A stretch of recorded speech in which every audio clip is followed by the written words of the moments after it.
to my channel. It's not much of a channel, really. I'm just here for the vibes. This week I'm going to film how much of my TBR can I finish. That's kind of a crazy title, but something like that. How many books can I finish on my TBR? How much of my TBR can I read? TBR accomplished, question mark. It's gonna be something along the lines of that. And so honestly, I feel like I've been in a little bit of a book slump in November so far because I've only read one book this month and we're low-key kind of far into the month. Are we? I don't know. We're almost halfway, I feel like. Which, you know, school is obviously crazy and I don't really have time to read, which is such a that is like the saddest sentence anyone could say. But I have a lot of books on my TBR that I want to finish before 2025 is over. Like, you know, like how everyone's doing like the 10 before the end kind of trend. I just want to read the books on my TBR. Like, if it's on my TBR, that's my 10 before the end. There's no other books I'm buying. I need to commit. Like, I need to get down to business. And the books on my TBR are not helping me. They're not helping the slump because they're not giving what I want to give right now. So let me go through the books I have, the physical copies on my TBR. And, you know, it's not a bad bunch. It's not bad. You know, these are probably some really good books, and I bet I would love them if I just gave them a chance, but I'm just not in the mood. We got The House of the Cerulean Sea. I think I read, oh, perfect. I read 12 pages of this. Put it back down. I don't know. I babble. I think I've read about 50 pages of this, and I don't know if this is my cup of tea, honestly. I've tried. I should keep trying because I barely even got into it, and I feel like I would like it if I kept going. I also didn't want to hold the physical copy, so I've been reading it on my Kindle. Still not in the mood for that. I do not have, it's just like school drains literally any thought I have in my head. Like, my head when I'm in school is like Homer Simpson with like the monkey bashing the cymbals in it. Like, I cannot think about anything else other than all of the stressful assignments that I have to do. So I don't know if like a classic, I don't think I could digest a classic right now. I did download If We Were Villains onto my Kindle last night, and I think I'm like 5% into it, and I'm kind of vibing with it.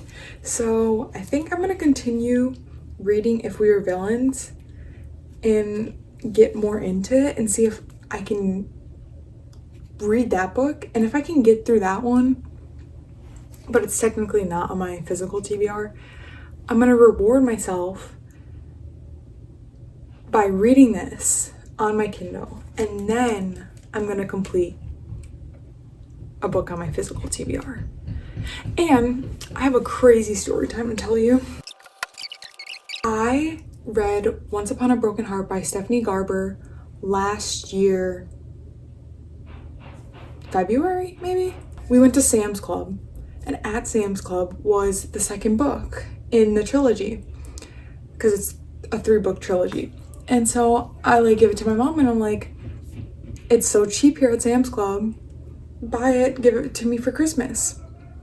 So I got that book, the second book, last year for Christmas, and when I went home, because I had it at my home library, I decided, let me pick it up, let me read it. I'm in the mood to continue this world. first page in, I'm like, I don't remember this. Like, I don't remember any of this plot, like what had happened. And I'm like, I get 50 pages in. I'm still confused. I'm just like, huh? What is going on here? And I started to get scared because I was like, okay, I read it a year ago, the first book. I shouldn't be this lost. Like, I feel like I comprehended most of the book and the plot. So I was like, I'm really scared. Am I losing my memory? I'm 100 pages in. I have no clue what happened, what was going on, who these people they're mentioning are, the events that were supposed to happen before this. I have no clue what's going on. I want to put that I'm reading this book. I go to tap, realize as I'm typing in the name, it pops up after the title I typed in, number 3.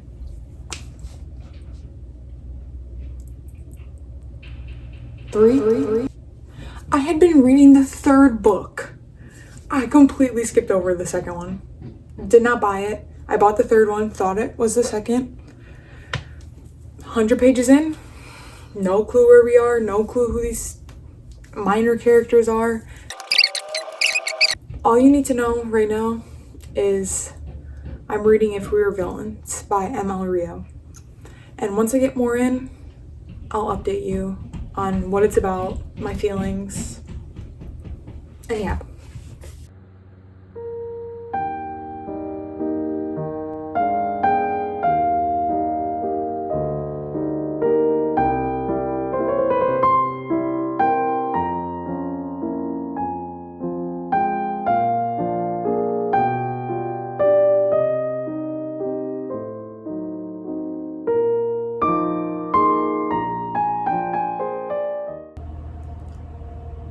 Okay, I am 40% through. Wait, am I? I think I'm 40% through If We Were Villains, and let's talk about it. Honestly, I feel like it's been very slow, and it's all had like a same kind of feeling to it the whole time. Like, I feel like the plot really hasn't went to like a different place or like climaxed. Well, maybe it has climaxed. Actually, I don't think so. But we're following this group of, I believe it's 6 people, 6 or 7, 6 or 5 people, I think. And we're in the perspective of Oliver. He's the narrator, and he's basically like a chill dude. But they're kind of like Shakespearean like students. Like, they study Shakespeare, and they're theater students that perform only Shakespeare, I think. And they're seniors in college. We're kind of following this like past timeline, but we get in the beginning like a snippet of the present, and then in between also like this huge chunk of the past we get another snippet of the what I think is the present time. And there's a cast of characters. Some of the girls blend together for me, specifically Philippa and Ren were blending. They were all blending together at first, but Philippa and Ren are the 2 characters that I'm kind of getting mixed up with each other. And the only way I can like differentiate them is like when they're talking or who they're talking to. I like Oliver as a main character. I think it's a very fun perspective to be in the eyes of someone who's at this like art school and performing these roles, but he's more of like the side character in the plays, and he's not really a big part of the like main roles. Like, he never plays the main character ever. And I think that's very, very smart that he is the main character in this story, basically, to us, the readers. Like, he is the narrator, so it kind of makes him the main character to us. And I really like that, because it's like we get to see inside of his head, and we get to realize like he's not a side character. Like, he has his own thoughts. He notices a lot of things. And he's a very good friend too, I believe. And yeah, overall, I'm really liking it. Like, I have no complaints, except the only thing that they quote Shakespeare a lot.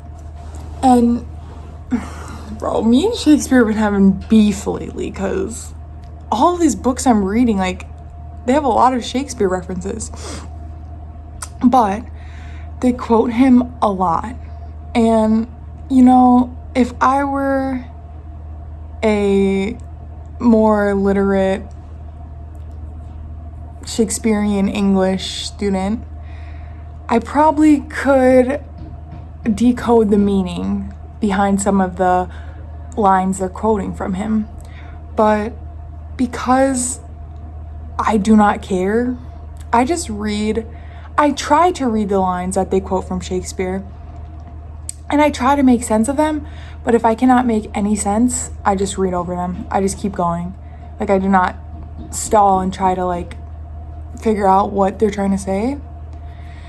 And I feel like maybe I'm missing some sense of the story because of that. Like, I feel like there's a barrier between me and some of the characters, because there's a barrier between some of the characters and I, because I just can't understand what they're trying to say. Like, can we just speak normal English? Like, I cannot take it. Yeah. Let's finish If We Were Villains. It's actually...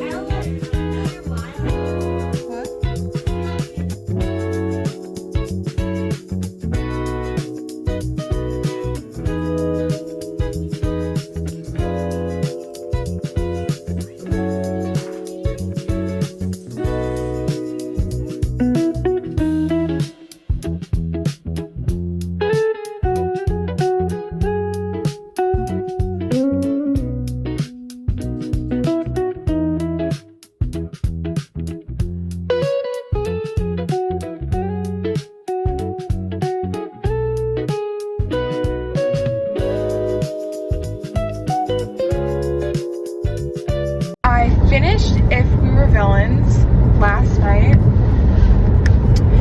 and I gave it 3 stars. And don't get me wrong, 3 stars is still a good book. Like, honestly, I very much recommend that book to, like, dark academia lovers, like Shakespeare lovers, like even historical fiction lovers. I think it was, like, really cool. Like, I don't know how to describe it. But basically, after the 40% mark, which was the last time I updated you guys about it, I was really digging it. Like, that first 40%, it had me in a chokehold. Just, like, everything about it. The way that we were going through, like, the scene during Halloween where they act out, like, the specific play that they're giving. Like, they're giving these roles, but they'll, like, come together for the performance, but they don't know who's playing who, and they don't know, like, what's gonna happen. And specifically the scene during Halloween, that scene was, like, that was the climax of the story for me. Like, that's where the story hit its peak. And then kind of after, like, this big event happens, which, if you know, it kind of just fell a little flat for me. Like, the plot felt repetitive. Nothing was happening really to me. And I felt like we were trying to go to so many places at once. Like, we were going to Oliver's house, then Meredith's apartment, and then, you know, we're going back in time to, like, the actual events, and then we're in the present, and then we're in the past again. And I can kind of also see how it was, like, supposed to be, like, mind-bendy, like, because it was, like, we were supposed to feel like we were losing our minds with these characters. Yeah, I liked Oliver as a character, but that last thing he did, like, his big sacrifice, that kind of pissed me off. I am not going to lie. Like, these people, Oliver, please. These people do not care about you. Like, you would never catch me doing that. And then last night, I started reading Wuthering Heights, which maybe was a bad decision. I know this is like, I have to, oh my God, I cannot form, let me take them one step at a time. I know I'm trying to finish like my TBR, but I've had Wuthering Heights on my physical library since, I think I tried reading it in 2020, or I tried reading it in 2021. And, oh, high school, Ella she was really trying back then, because I remember picking it up, reading probably 50 pages of it, and then I was like, what did I just read? And last night I kind of felt that way reading it. I was like, dang, this writing is confusing. But you know, I think I'm gonna try to stick through it, because everyone in the book community, I feel like, is always like up to date with like the movie adaptations from books, book to movie adaptations, and Wuthering Heights is getting adapted into a movie with Margot Robbie and Jacob Elordi, and it's causing kind of a big stir, I feel like, of talk about if it's accurate to the book or if it depicts the characters correctly. It did hurt my head a little to read it last night, I'm not gonna lie. My head kind of started to hurt, but I'll keep updating you if I continue reading it. And now I gotta pump gas. Is this where my gas pump is? Okay, I have started audiobooking Wuthering Heights because it's just like very hard for me to focus on the text. Like, I don't know how to explain it. It's very hard for me to read and then try to comprehend at the same time. Like, I'm like looking at the page and I'm looking at like the very fine small text, and I'm like, I have to reread over like the words, and I'm kind of getting confused. And the audiobook is free on Audible with Kindle Unlimited, I believe. Yeah, because I downloaded the Kindle Unlimited version of Wuthering Heights, and then I'm just listening to the audiobook that comes with it. And so far, I don't know, I think I'm on chapter 3 or 4 of the audiobook, and now it's just like starting to make a little bit more sense of like, how do these characters know each other, who's who, what name belongs to what character, what's the backstory of Heathcliff. And yeah, I am getting that, like, we just had like a scene where it's like kind of that gothic like novel feeling, and I hope it continues to be like that. Like, we have like scenes similar to that, because I love a gothic novel. And on top of listening to this, I was at the gym, I was listening to this. I continued reading Cujo as like a physical read, because maybe I think I'm gonna audiobook Wuthering Heights, because I haven't been audiobooking a lot of books lately, and I did a lot in the summer.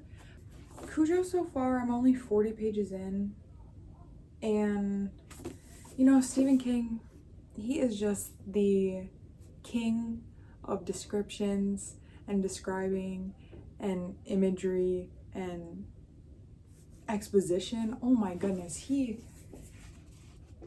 does so much exposition for so many different characters that you literally will not see ever again in the story.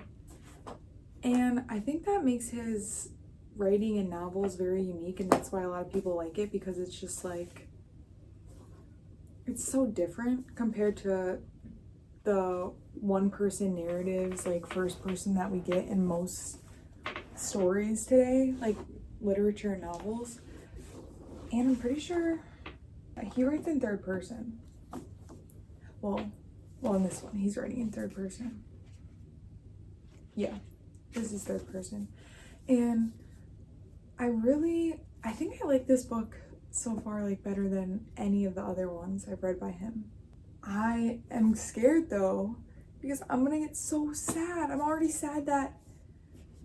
Is this a spoiler? I feel like this is not... This is on the back of the book. This is not a spoiler. If you don't want to be spoiled for Cujo, I don't know, you can skip like 10 seconds or 20 seconds ahead. But he just got rabies from a bat. And I'm sad already because I don't want anything to happen. I don't want anything to happen to Cujo. Because he's a good dog at first. And it just makes me really sad. I don't know why. I do know why, because insert photos of my dogs. Like, what? Just, it makes me like think like, what if my dogs chased a rabbit and then got rabies? That makes me scared.